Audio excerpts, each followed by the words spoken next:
All right. Hi, everybody. My name is Casey. I'm a bookseller at Green Apple Books on the Park. I just wanted to welcome you virtually to the store and to our event tonight. Before we get started, and while everyone's rolling in here, I just wanted to go over a couple housekeeping announcements for the store, a couple upcoming events we have planned.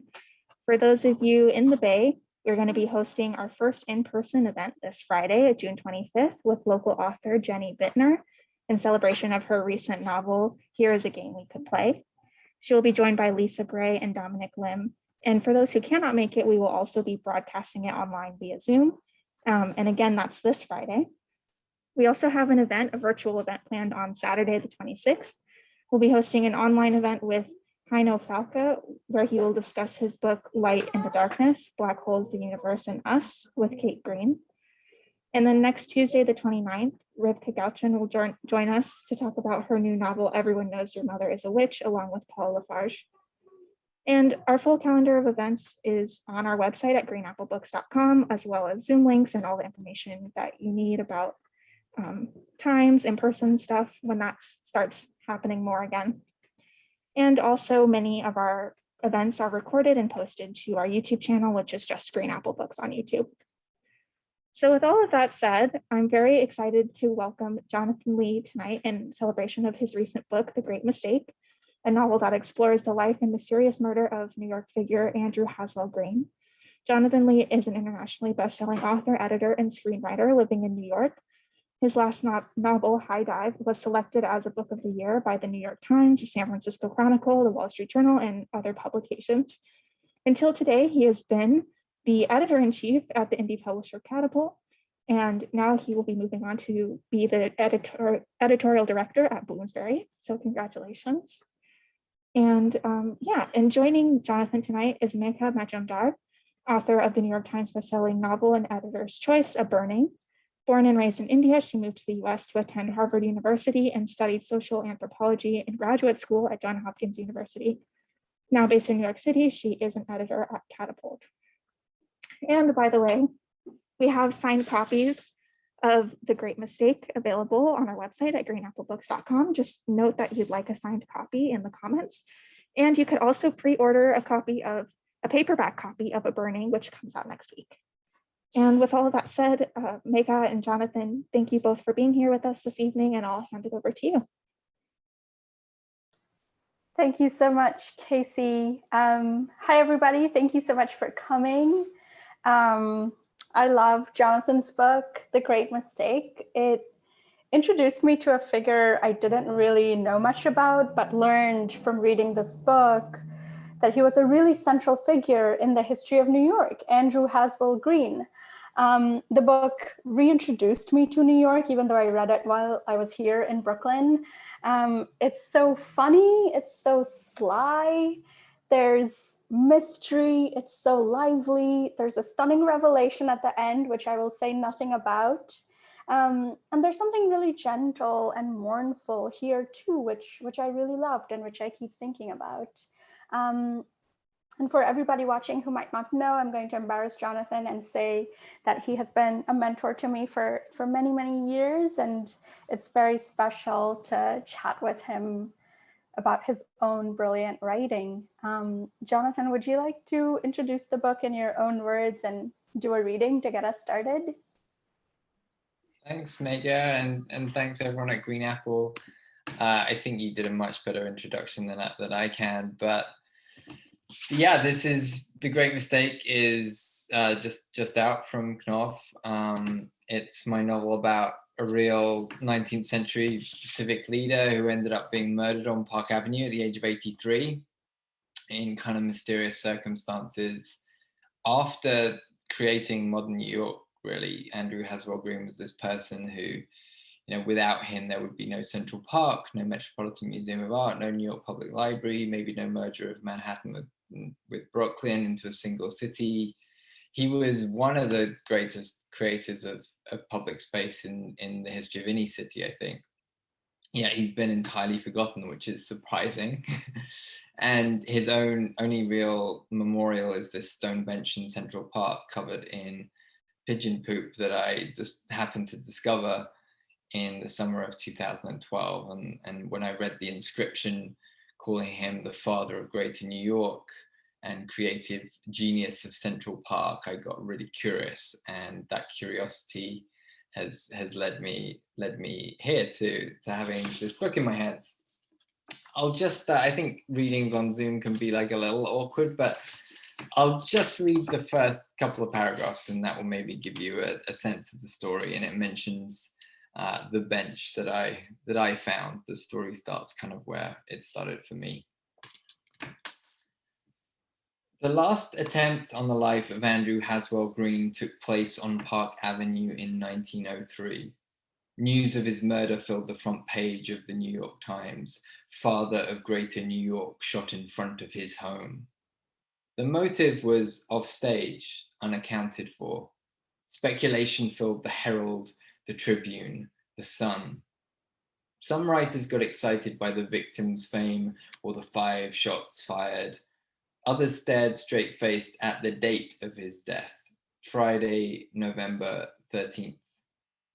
Citizens prone to long neck dreams carried pocket pieces on unlucky days like these: rabbit's feet and rusty screws, Pope Pius IX in a paperweight, the pit of a peach named Stump the World, items mute and immune to worry, charms to protect them from bedlam.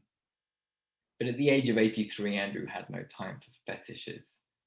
The things he trusted late in life were grass and trees and weeds, buildings and bridges made of stone.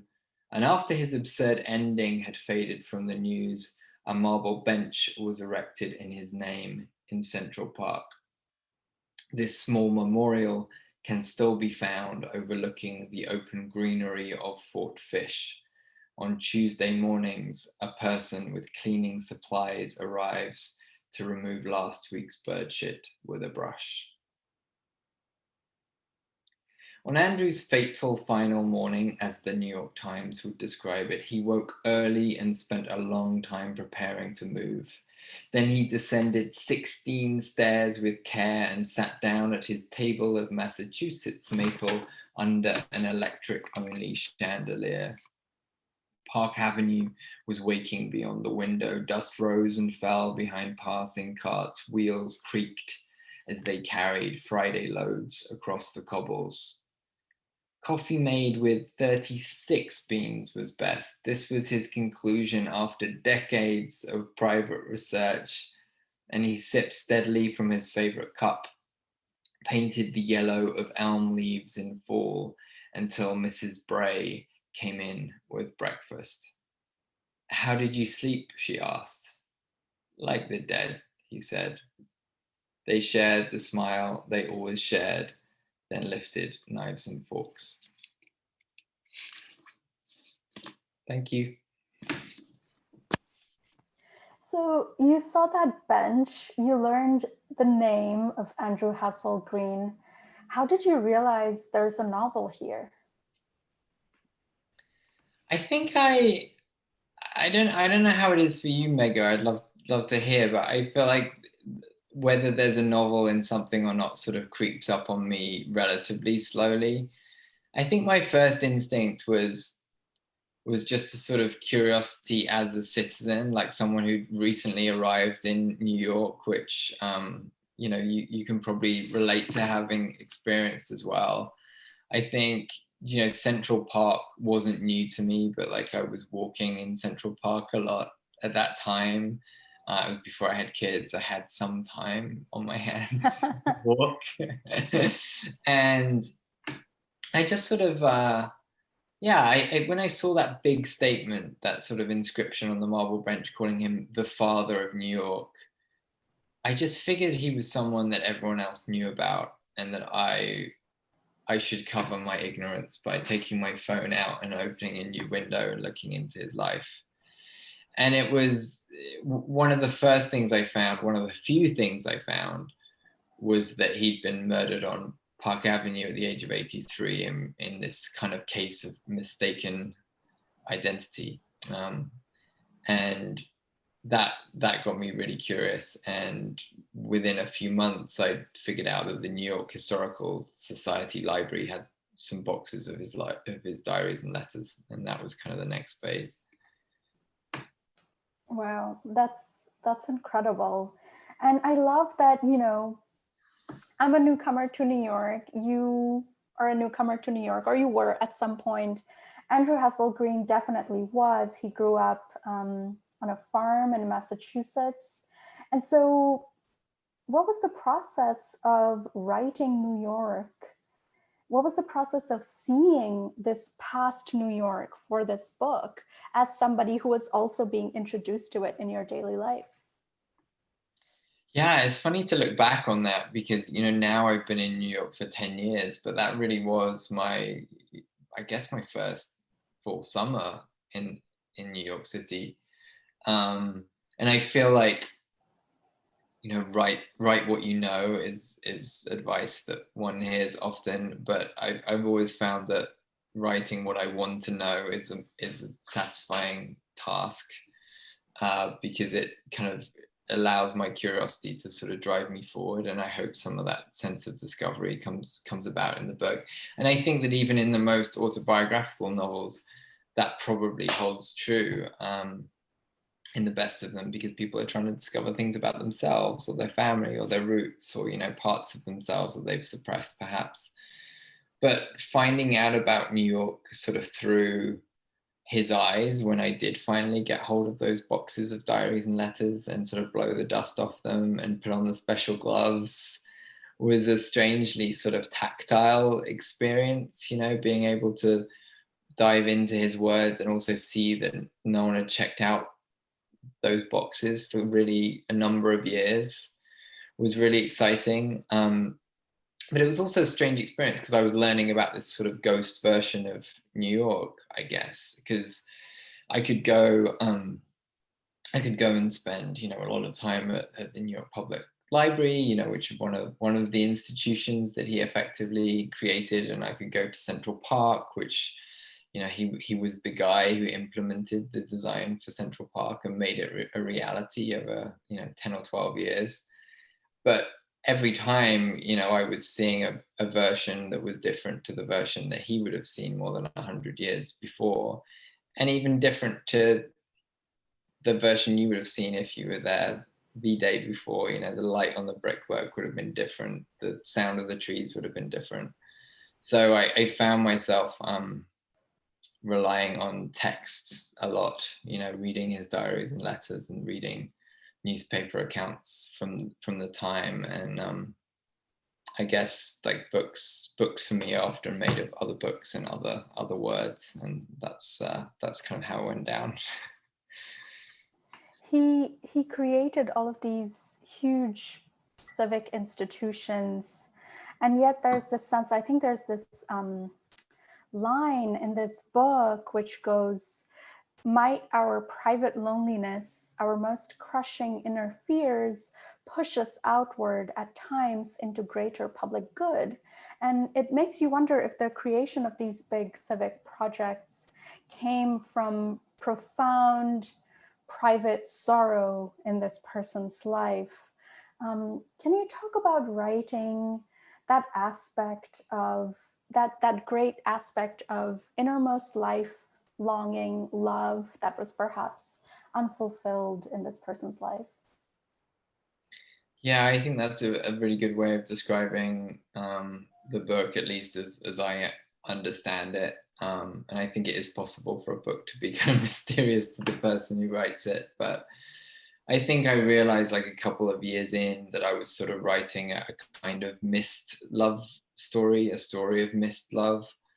And I think that probably had two elements. One of them was the relationship that emerged from my research between Andrew Haswell Green and his father, where there was this real sense of disconnect and this kind of space between them, which is interesting when you think about him later growing up to be a creator of public spaces, that, you know, there being this private space that was just sort of there, a vacancy. And I think there was a great sadness there to, you know, in some of his diary entries. And then there's also the relationship with Samuel Tilden, who just went on to be the governor of New York and a presidential candidate who won the popular vote for the Democrats, but lost the election in what became known as the stolen election, like one of many, many kind of echoes of more contemporary times.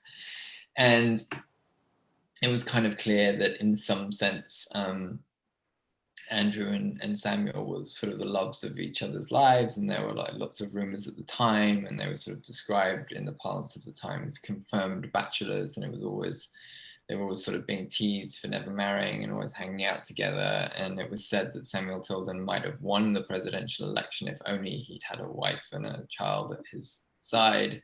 And it was sort of used against him in the campaign. So all that was interesting to think about too. And of course, there has to be an element of speculation, like was that relationship ever consummated or not? It's not like they were documenting every detail, but what was clear was that there was this emotional connection there, and there was this public force that was sort of perhaps stopping them from acknowledging it to other people. I mean, one of the things that I really love in this book is how, unless I missed a sentence, Jonathan, and you'll have to correct me, but I think there's never a naming of that relationship, and there's something very, very gentle and very subtle in how it's written, and that must be true to, you know, how they were forced to, you know, keep it under wraps a little bit and keep it a very private friendship. Yeah, absolutely. I think, and I think, you know, friendships can be as complicated or more complicated than any other type of relationship. And, you know, in their case, I was keen to do justice to all the different facets of that, because it's sort of fascinating. You got Andrew Haswell Green, he arrives in New York, he's 15, he's really poor, he's from a farming family, he's kind of considered lowly, even though his father at one stage had money, and at one stage that name had meant something. And he's sent to New York to make money at an apprentice store, being an apprentice at a general store, and send money back to his family. The two things he really loves are walking and reading.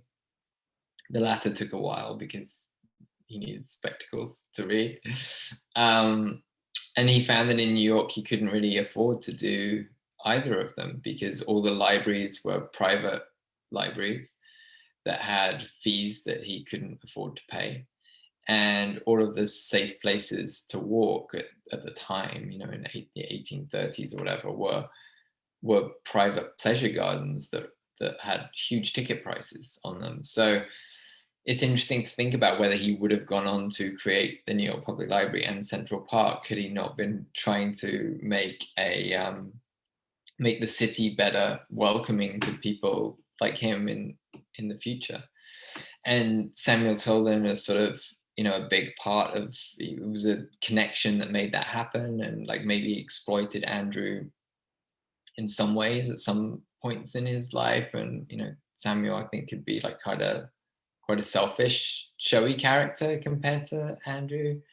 But then at other times you sense that Andrew is sort of leveraging the friendship with Samuel to get Central Park legislation through and so forth. And there's this constant push-pull, and I really was fascinated by the power dynamics at play there, even though there's generally a tenderness too. I think the things are kind of not mutually exclusive. Yeah, I'll take a second to remind everybody watching that we will take questions in a few minutes. So please feel free to put it in the Q&A box that is at the bottom of this screen. And if you're joining us just now, we're talking about Jonathan's brilliant new novel, The Great Mistake. So one other thread of this book is, of course, the investigation. I mean, the book starts with mention of his murder. And we followed the detective on the case. And I was really struck by how you wrote this character and his views on investigative work. What drew you to make this one of the threads of the book? Yeah, I think at first, when I discovered that the subject of my book, Andrew Haswell Green, had been murdered, I felt that The Great Mistake would be largely about his death, about the investigation into his death. Because once I started retracing those sort of investigation threads, it was really fascinating. It pulled me in. There's a Virginia Woolf quote that I probably quoted like too many times in the last couple of weeks in interviews and things, but I think it's a really great line. She wrote in one of her diaries that about a project that I meant to write about death, only life came breaking in as usual. And I suppose what evolved for me was a novel that sort of moved between the story of this once famous man's death and the story of his unlikely rise. And so it became a sort of rise and fall story that was braided.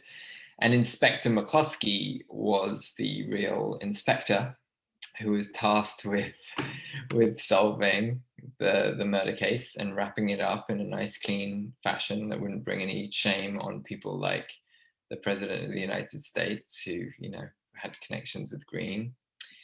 And Inspector McCluskey was a really interesting guy to research and also reinvent a little bit. There was not a ton of information out there about him, but you know, I wonder if it's the same for you. I think sometimes just a couple of things can unlock a whole character. You know, one of them for me were references in the newspapers of the time to Inspector McCluskey single-handedly rounding up crooks in the Tenderloin district of New York on St. Patrick's Day and throwing them in the back of his van, leading various sort of early mafia types to flee New York completely in fear of him. And then, you know, that created a sort of macho image, and there were quotes from him in the press at the time, sort of boasting a little bit about, you know, he was sort of came across as a cartoon character hero.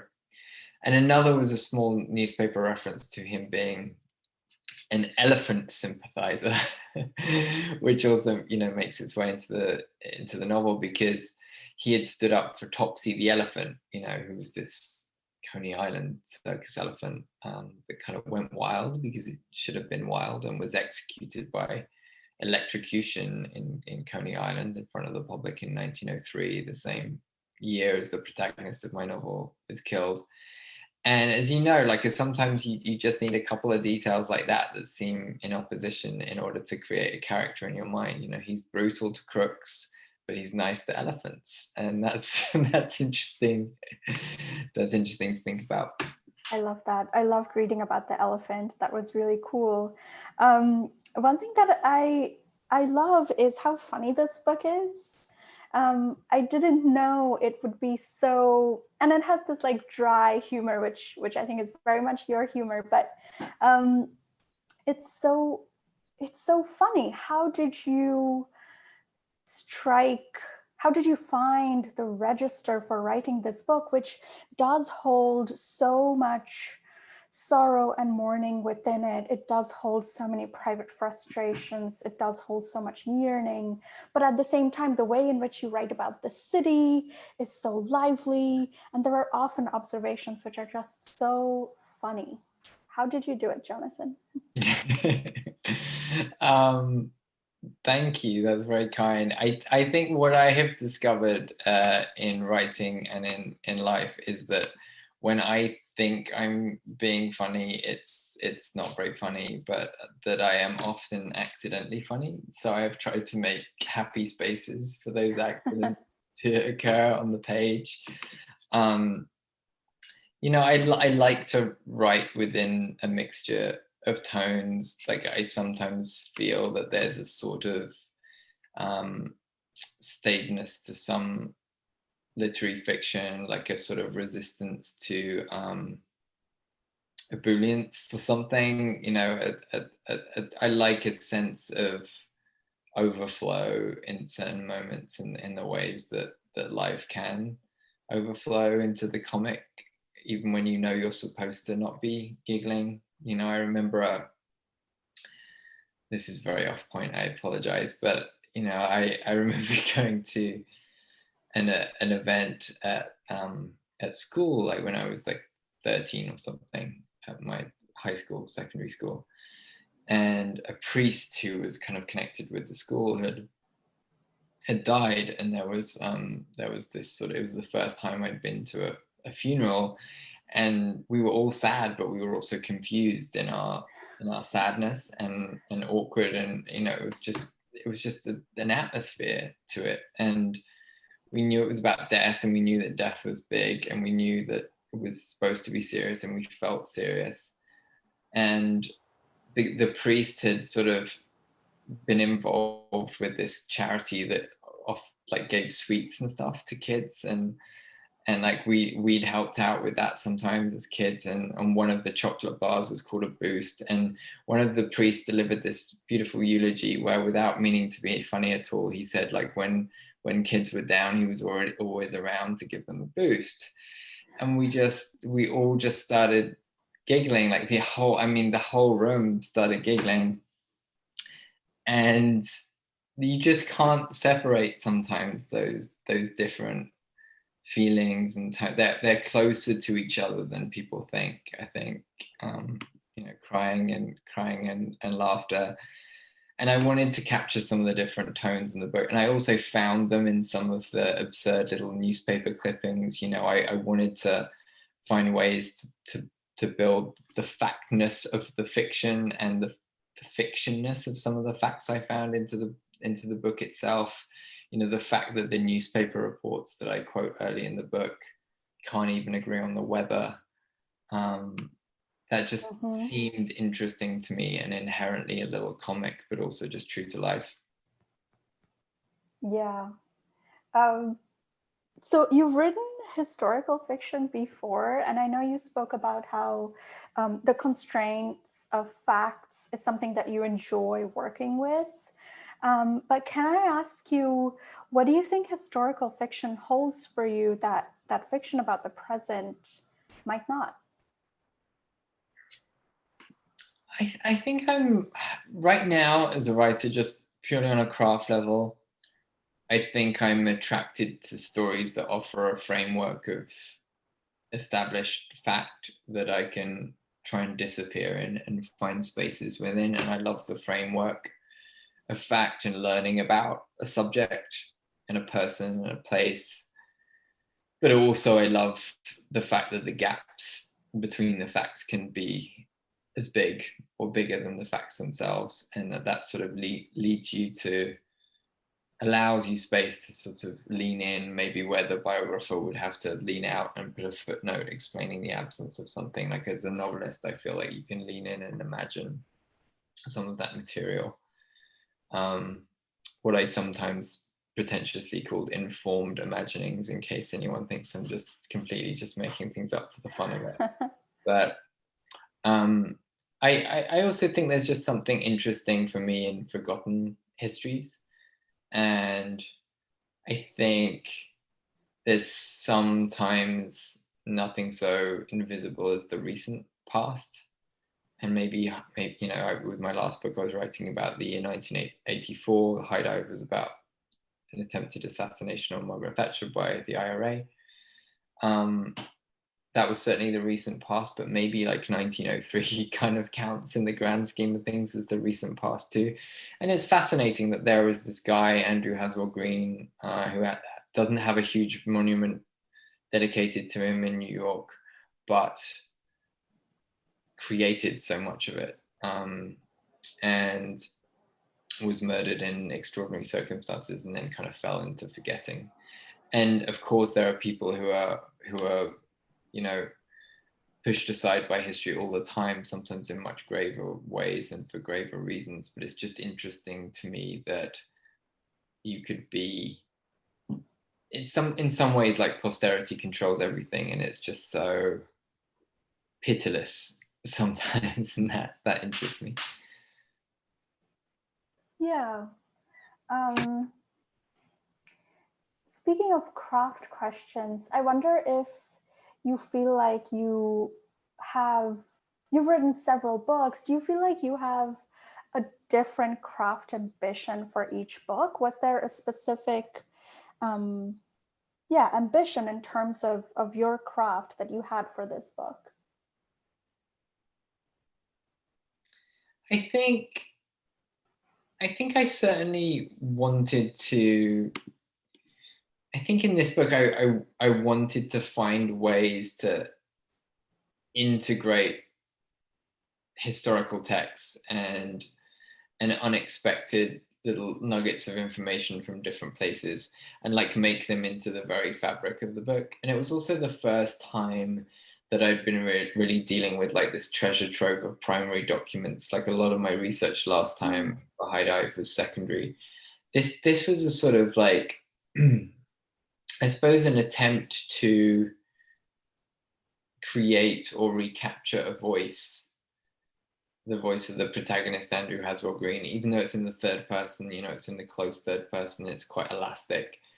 And I've never before been in a situation where I've been reading someone's diaries and letters and been trying to, at times, almost kind of mimic the rhythm of their sentences and their awkward jokes and the things that they say and the things that they don't say, which can be equally interesting. And also the way that his writing would change depending on whether he was writing like a legal document or minutes, or whether he seemed to be going through a tough time or a time where he was more expansive and his sentences became more expensive.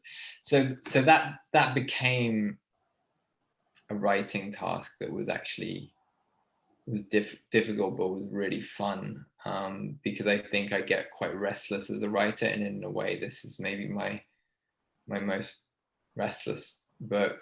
And I think it accidentally suited him, because I think he was a restless individual too. I think he was chopping and changing styles, and that gave me an excuse to try things too. That sounds really fun. I'll remind everybody watching that we're talking about Jonathan Lee's book, The Great Mistake, and please get a copy from Green Apple if you don't have one already. They're, of course, in San Francisco, but will ship to you. Definitely remember to get a copy from Green Apple. And also feel free to put any questions in the Q&A box, which is at the bottom of this screen. We will take questions very soon. I have a pair of easy questions for you. One is, what did you find most enjoyable in the writing? And perhaps you've already answered this with going through the primary documents and reading his diaries, but what was most enjoyable and what was most challenging in the writing of this book? On the enjoyable side, I love structure. Like, I'm a structure geek, so I love to pick apart other novels and other types of stories, and really just sort of see how they're put together, just in terms of the units of sense, the sentences, the paragraphs, the chapters, the places where there are line breaks, the places where chronology is disrupted. I feel like a lot of historical fiction and a lot of kind of biopic type storytelling is wedded to the tyranny of chronology, you know, just like this happened, this happened, this happened, this happened. I really appreciate in your writing too that I feel like you play around with that, and you're arranging events according to perspectives and intimacies of characters and how different people are seeing different things. And so, like, one thing I really loved was, you know, when I came up with the idea that each chapter would be named after a gate in Central Park, and then that those gates, you know, whether it's Stranger's Gate or Mariner's Gate or whatever, or Boy's Gate, they became little units of sense within which I, rather than being chronological, I could just pick moments from his life or his death that seemed to speak to each other and fit within that unit. I mean, most obviously, like the 21 days of seasickness on his voyage on the brig to Trinidad became part of Mariner's Gate and so forth.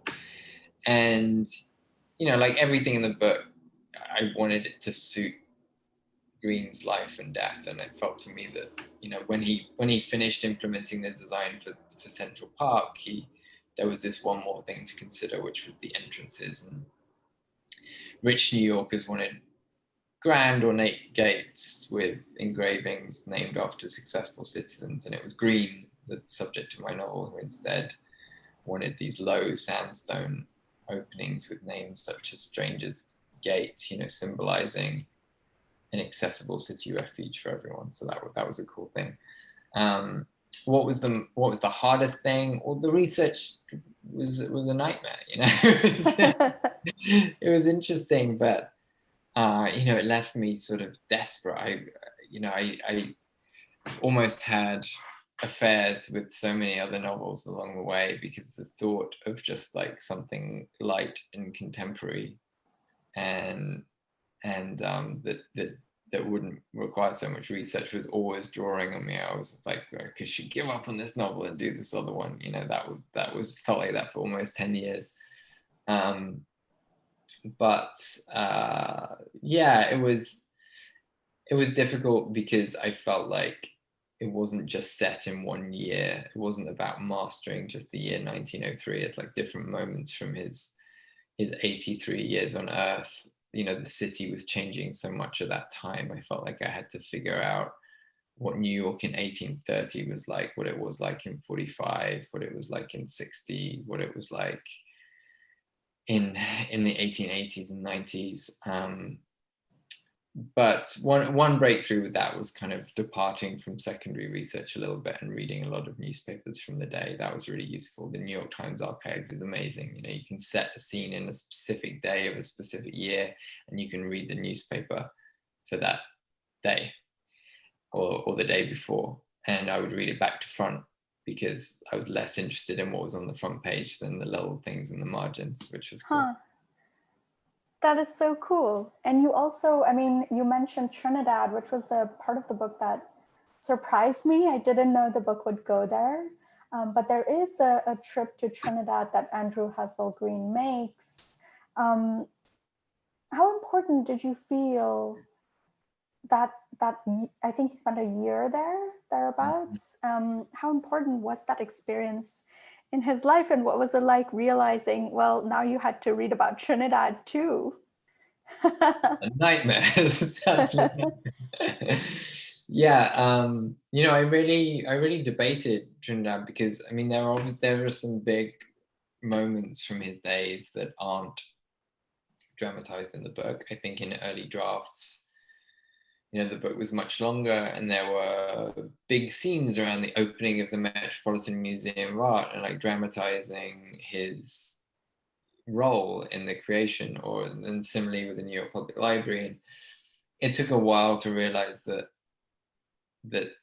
those big events could sometimes be spaces. They could be kind of absences that represented as much as the presences did, and that it might be about a novel about the quieter moments in his life, like the things that history doesn't record. But with Trinidad, it seemed to me that by my own standard, I'd set myself that was a year that history didn't record in very much detail, but that was really formative to him. So I couldn't really let myself off the hook by not writing about it. But I didn't want to write about it because it breaks you from New York. You know, I ended up writing that chapter kind of in a different style to lean into that. I think it was really informative to him, because I think when he left for Trinidad, he had to work on a sugar plantation. He had given up on the idea of being a success of any kind in New York. I think when I was writing it, I was also grappling with what being a success in New York might be like, and you know, earning money, and you know, encountering various disappointments in writing and in other things. And I think when he came back, there was a sort of fuck it attitude to him of the kind that comes from being a little wounded, but also just having a break from somewhere. And I kind of related to that too, in some way, I think. So you were just talking about structure and how you're a structure geek, which is very interesting. And I wonder if it relates at all. I know you are doing or have done some TV work as well. And I wonder if, and I'm sure, you know, there are pretty strict schemes that, you know, Netflix shows follow where, you know, this has to happen by minute 10 or whatever. Do you feel like you play with some of those when you work on fiction? I think it sort of sunk in some way, in that when I write a script, and the scripts I write tend to, you know, sit on shelves sit on shelves for a while, but it's nice to be invited to write some. I think that it's an education in economy. I think it's an education probably in what I was talking about of breaking up chronology. I think that there are some things in the best TV dramas, whether it's like Mad Men or The Sopranos or Boardwalk Empire or Atlanta or um, whatever it might be, that we totally accept, and that when it happens in a novel, that, you know, if a TV show starts with the most fascinating scene, the most fascinating moment from a story, and then cuts back to 2 years before, and then jumps forward a little bit, and then moves between characters and threads and storylines and A, B, and C and D stories. We don't question that at all, and I don't think we find it confusing as viewers. But the minute it happens in a novel, it's interesting. It's the sort of thing that reviewers comment on, and I wonder why that is. But, you know, I think in a sense that's probably the way I've always written, and that's probably why some people have asked me to write like pilot scripts for TV and stuff rather than the other way around. I think it's probably just that, like, I think a bit more in those terms, which I don't love it when people describe a book as cinematic, and I noticed you didn't, which I really appreciate. But you know, if it means anything, I feel like maybe it means that there's a visual language to it, which doesn't necessarily need to be a this happened, this happened, this happened language. Yeah. Well, I'm going to encourage everybody to put questions in the Q&A if you have them. But I have a very selfish question for you, which is something I want to learn. So you are stepping into this huge new role as editorial director of Bloomsbury. You've been editor-in-chief of Catapult. Tell me how you do all of these things, Jonathan. What is your writing routine? How do you make sure you're doing it every day? Well, I'm gonna tell you, but then I'm gonna force you to tell me your routine as well, because I think this question equally applies to you. I do get up pretty early. You know, I like 5 to 8 is my writing time in the mornings, and I find it. I hope this isn't irritating to say to anyone who likes to sleep in, but I do find it energizing. Like when I can make it happen, I feel good. It feels almost like a morning of exercise, and I feel good for the rest of the day, and I feel better focused, and I feel happier. You know, I don't feel happy in a day if I haven't done some writing. Now, do I feel happy if I've done 10 hours of writing in a day? Probably not. And, you know, I don't have that time to do that anyway. But I find it works well to do it first thing. But I feel like you were going to tell me that maybe you stay up really late and write. What do you do?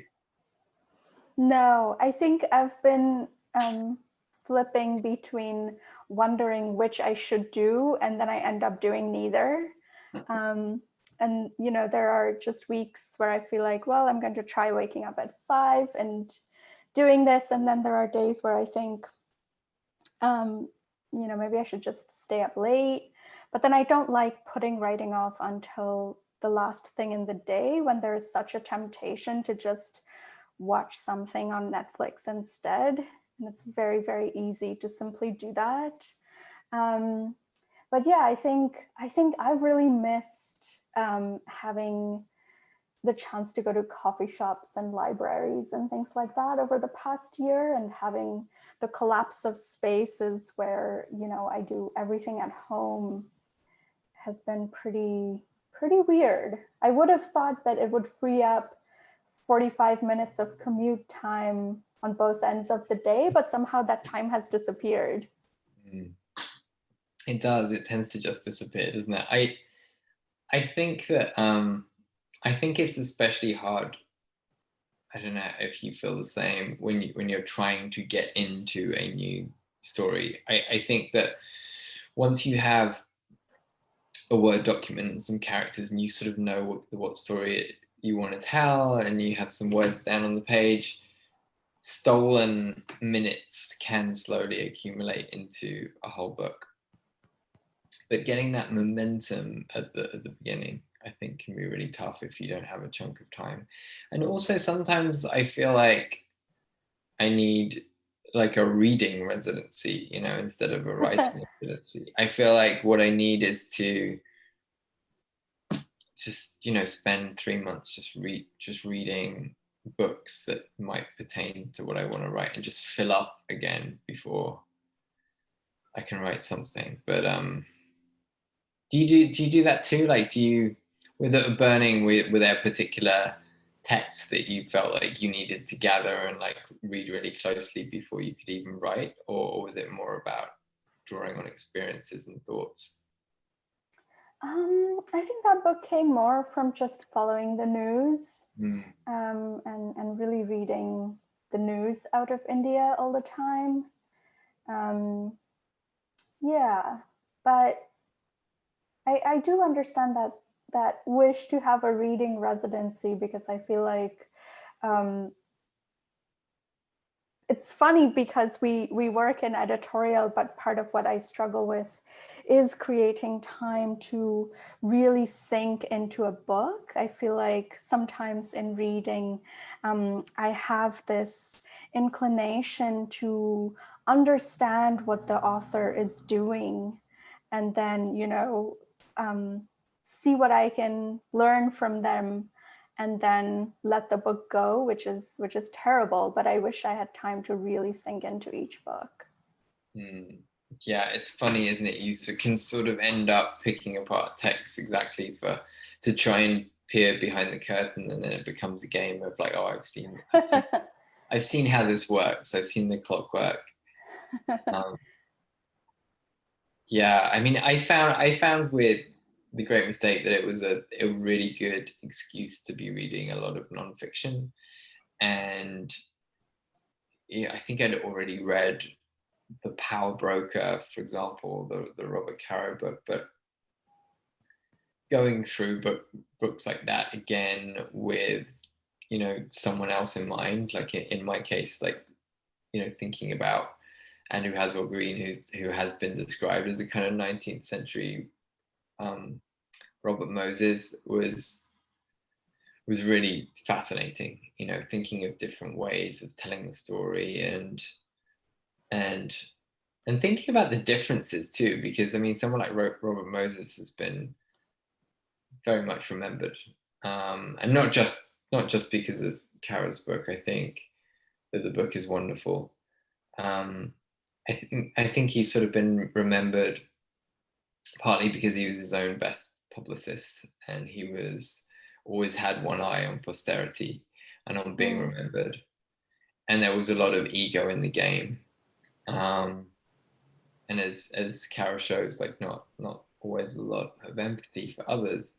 Whereas I think Andrew Haswell Green, the subject of my novel, was, I think he genuinely was like this private man who put the best parts of himself into public work. And I think he was sometimes conflicted about that, as you would expect. But I think it was also, I don't think he was unhappy in the end. He might have been lonely or alone, but I'd like to think that that was probably also enough for him in a lot of ways, that it was more than he thought he would ever be able to do.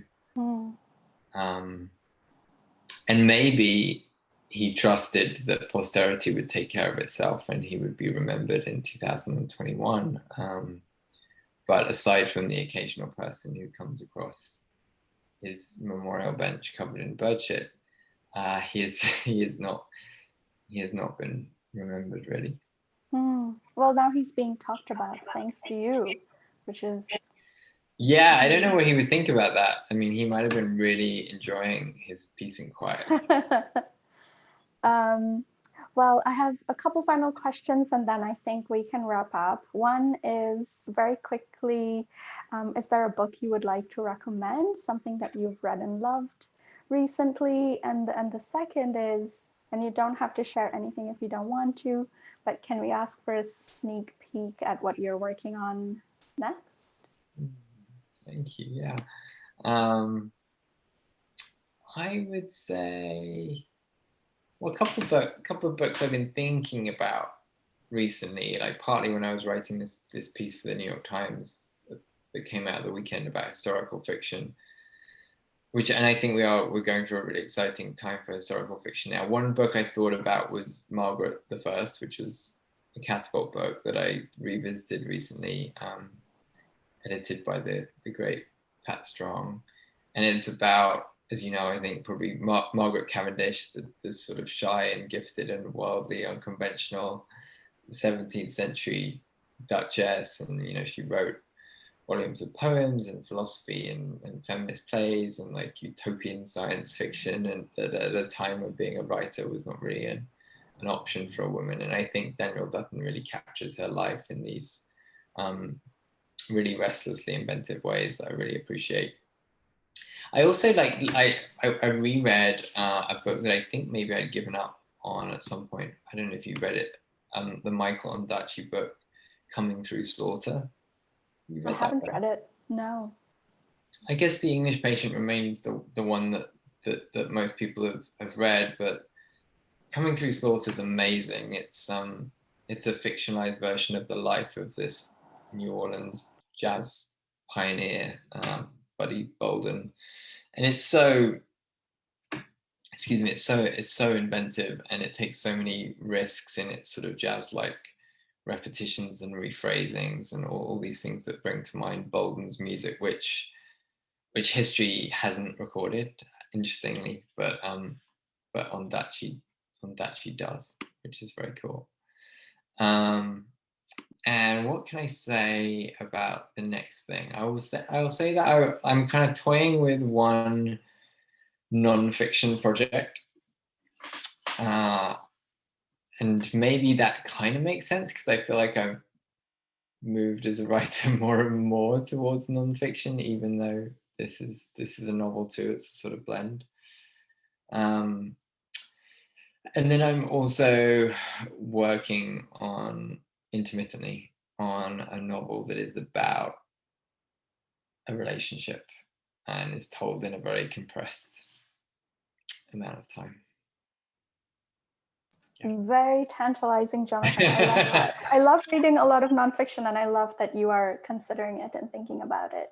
That's really cool. Well, everybody, you have to read The Great Mistake. It's a brilliant book. I flew through it. It's so much fun to read. And if you care about New York or mysteries or comedy or having fun, this is a book for you. Thanks so much, Jonathan, for taking the time to chat with me. Thank you, Megha. I really appreciate it. And thank you, Green Apple. Thank you both for that wonderful conversation, and thanks to everyone who joined tonight. And yeah, just as a reminder, we do have some signed copies available for purchase at greenapplebooks.com. Just make sure to note that you would like a signed copy in the comments. And yeah, thank you both so much. Thank you, Casey. Thank you. Have a good night. Bye. Bye.